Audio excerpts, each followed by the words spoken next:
now. We were joined by Howie Rose, who is in Atlanta. And Howie, before we even get into the game or what lies ahead here, what's up with the weather? What are you hearing, or what are we expecting to see when the Mets might get these games in, especially tonight? Well, nothing terribly optimistic. It's not raining now. It rained a little bit earlier this morning.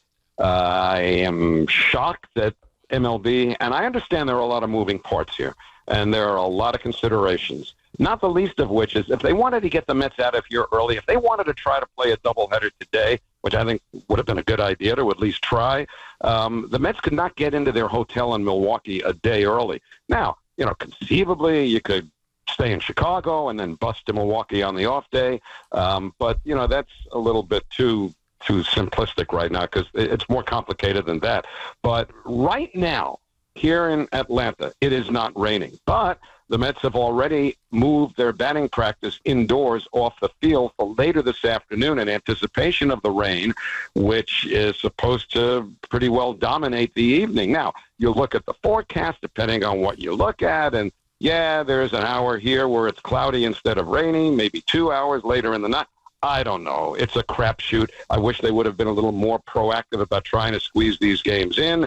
And again, there are a lot of considerations, not the least of which, of course, are the financial ones. The Braves don't want to give up a gate, but the possibility is there, if not strong, that they might have to come here and play 1 or even 2 games on Monday, with the potential for having to make a cross-country flight to San Diego, potentially, to begin a playoff series the following day. I mean, this is just beyond belief how complicated and sort of precarious a situation this is. It's total bullcrap, Howie. And the Braves, and they can worry about the gate all they want. They're going to get forced into a doubleheader anyway. You could argue that the Mets should have played 2 yesterday, and I think I heard you talk about that on the broadcast early on. Okay, but fine, you want to say that's too early? Then it should have been 2 today, or at the very least move this game from tonight up.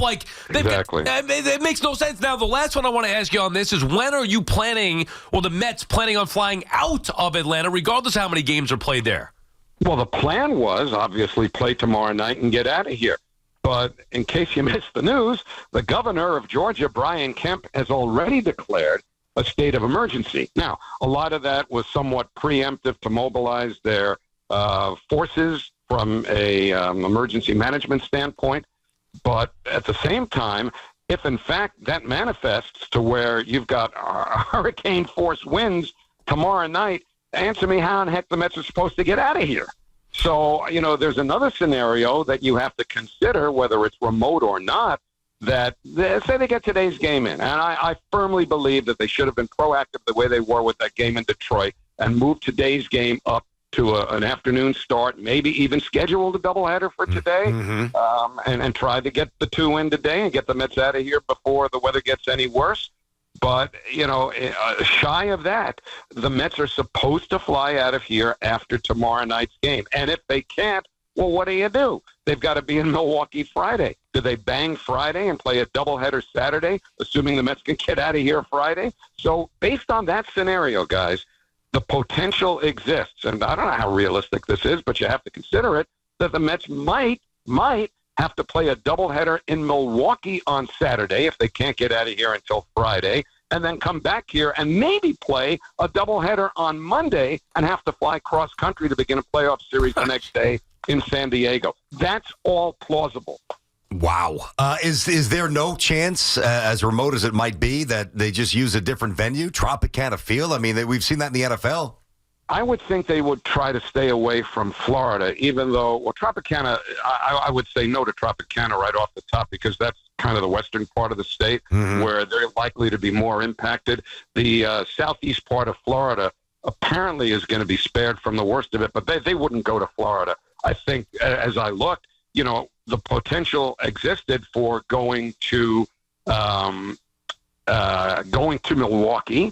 And how cool would that be? The return of the Milwaukee Braves for a game or 2, right? Oh my goodness! Or certainly Texas. The Texas Rangers are not playing in their home park. So I mean, look, they don't want to do that. I understand that, but it might have been the prudent thing to do. I can remember a neutral site game for the Cubs, which I think they played in Milwaukee when Carlos Zambrano pitched a no-hitter. against, I think it was the Houston Astros in a game they had to move from, I guess, Chicago from Milwaukee to Milwaukee because of bad weather. It's crazy. I could sit here and give you the 10 different scenarios, all of which have a certain amount of plausibility. But I wouldn't, attach the term likely to any of them because right now it's not raining and they seem to think they can get a game in tonight. Absolutely bonkers. Howie Rose, BT and Sal here on the Fan. All right, so let's get to the game. As you know, there's generally a correlation between confidence and performance, and the Braves fans expect them to win. Braves players feel good when they play the Mets. Did the Mets look tight to you last night?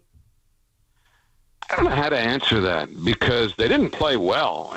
There were mistakes made on that little swinging roller up the third base line, which was going to be a hit anyway, that Severino was in position to field and throw. Alvarez basically kept going and ran into Severino, complicating his throw to first, which, as you remember, went down the right field line. Yep. Marte missed a cutoff man.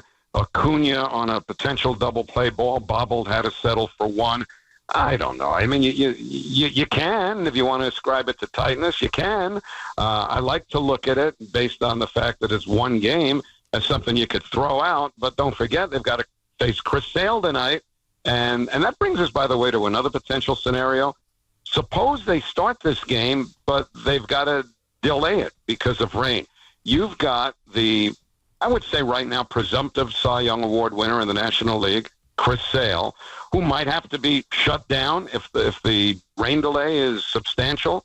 And then they come back and they lose Sale. Remember, with his physical history, they've got to be somewhat mindful of that and careful with him. So, I mean, it's just another question that kind of hangs over tonight's game. But, yeah, I mean, the Mets certainly were flat last night. Tight, flat, I don't know. There's a distinction there.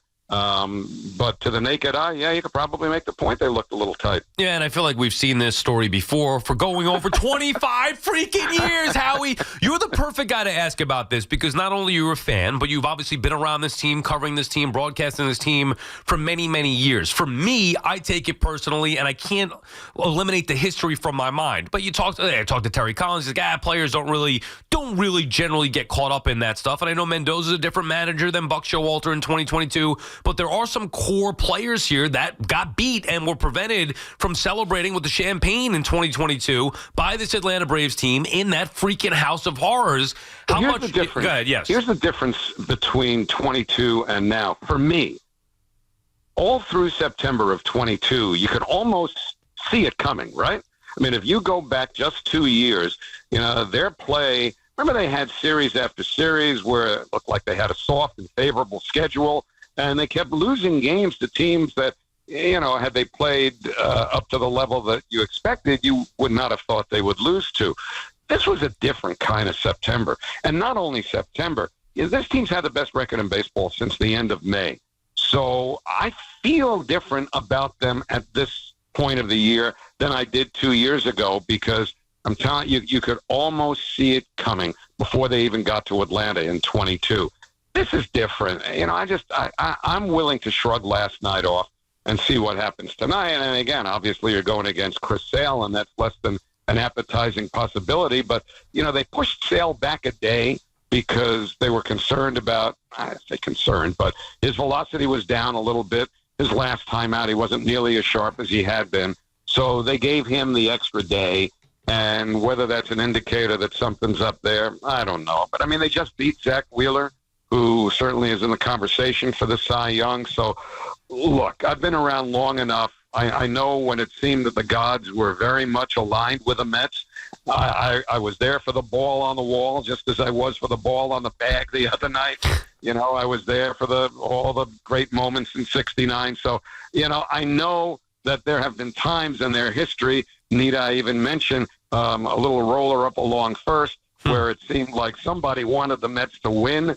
I'm not willing to say that here we go again off of one game. There you go. I love that. Maybe my partner's going to start a little hearing better now. Yeah, I do feel a little bit better. No, but they got to win tonight. Like, I was with you, Howie, until I saw last night, which just felt and looked all too familiar. You're right. It is different. But then again, you see that. Good God. Yeah, you're pulling them toward the positive side of the street, sentence by sentence, Howie. By the way, how much fun was the Philly series?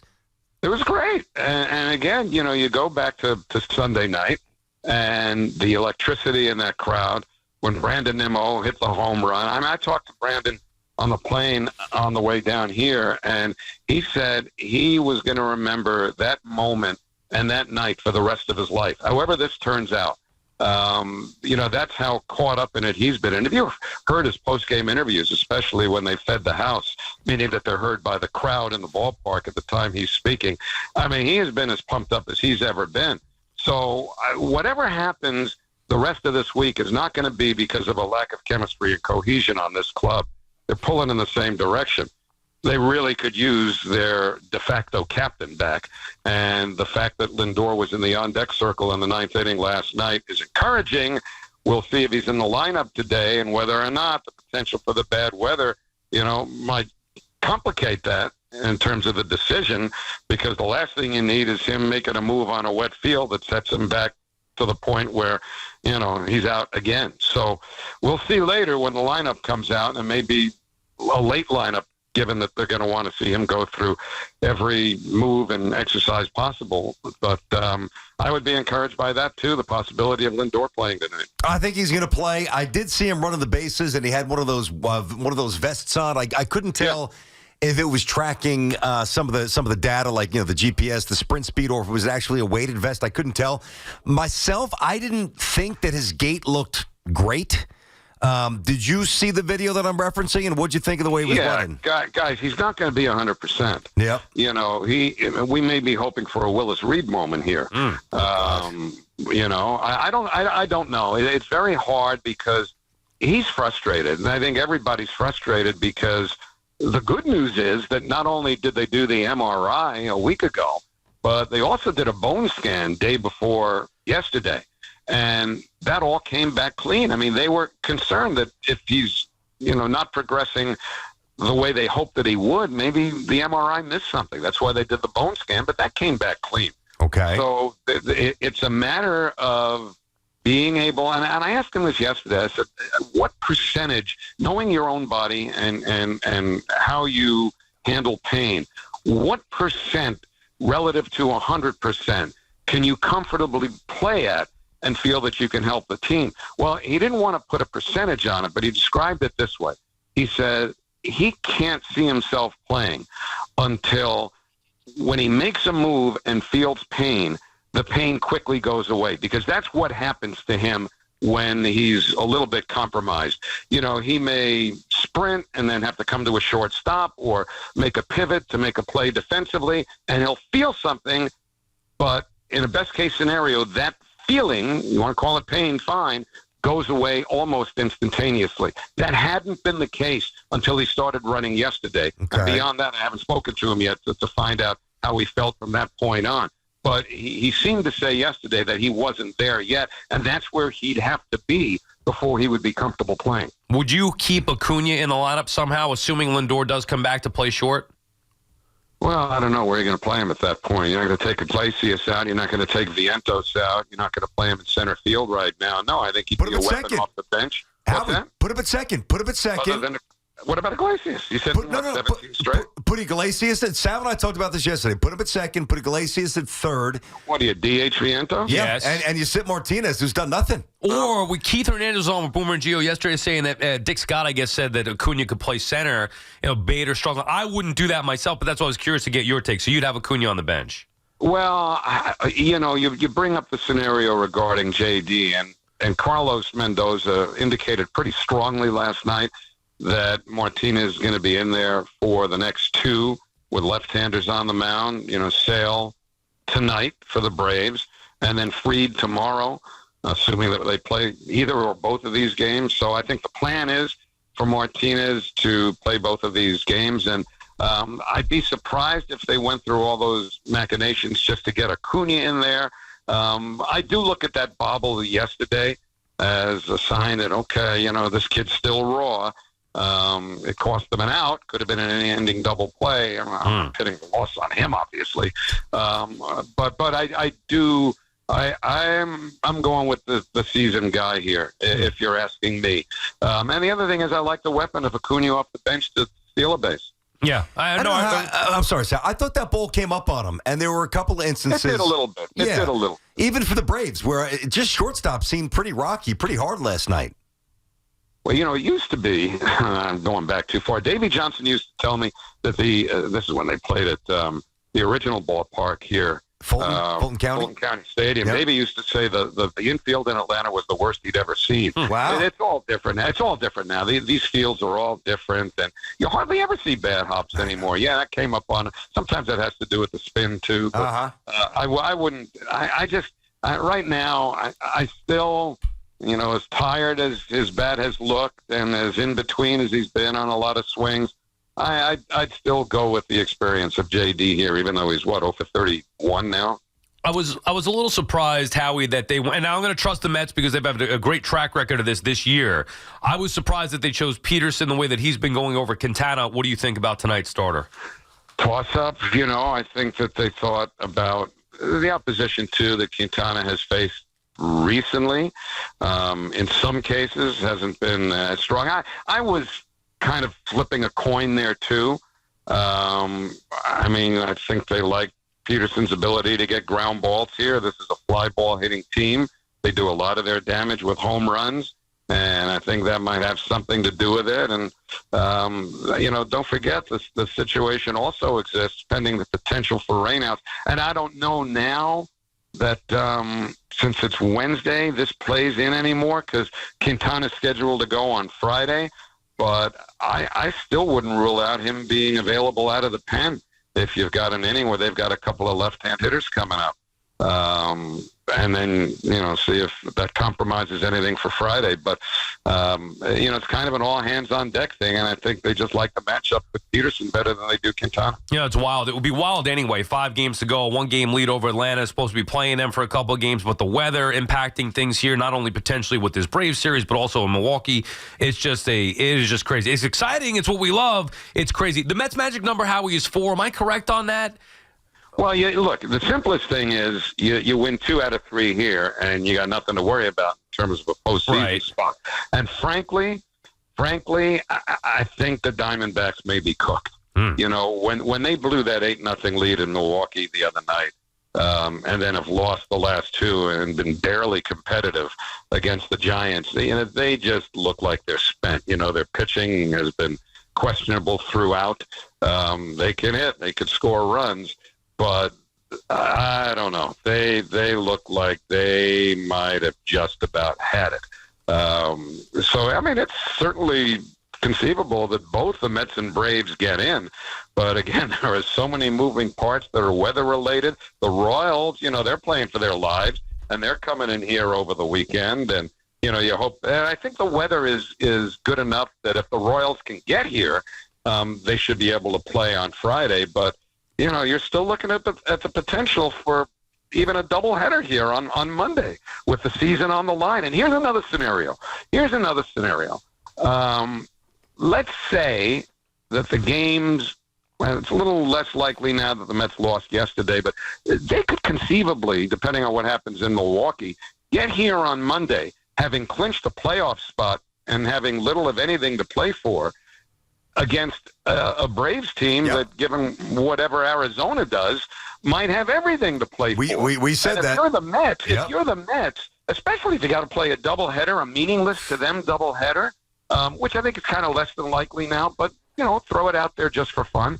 What are the Mets supposed to do about their pitching and how they utilize, their players in games that mean nothing to them and everything to the opposition? You got to have some kind of competitive integrity, but that just kind of stirs the pot a little more, too, doesn't it? Yeah, if I'm the Mets, I wouldn't throw anybody of note. But, yeah, it's going to be fascinating to see how it all plays out. Best of luck, Howie, with the travels. Hopefully we get to clinch here. Next week we'll be talking some postseason with you. That would be nice, guys. Thank you. You got it. There you go. And by the way, we said competitive integrity. I don't care what the league thinks. Baseball could kiss my ass. Who cares? You got to set yourself up to be healthy and ready. He's right. I get it. I understand that as well. Generally, you want to, do what's right by the other teams. Nonsense. You got to set yourself up to be ready to play the next day. Who cares? Let Ottavino go the entire game. Let him start? All right, big boy, it's on you.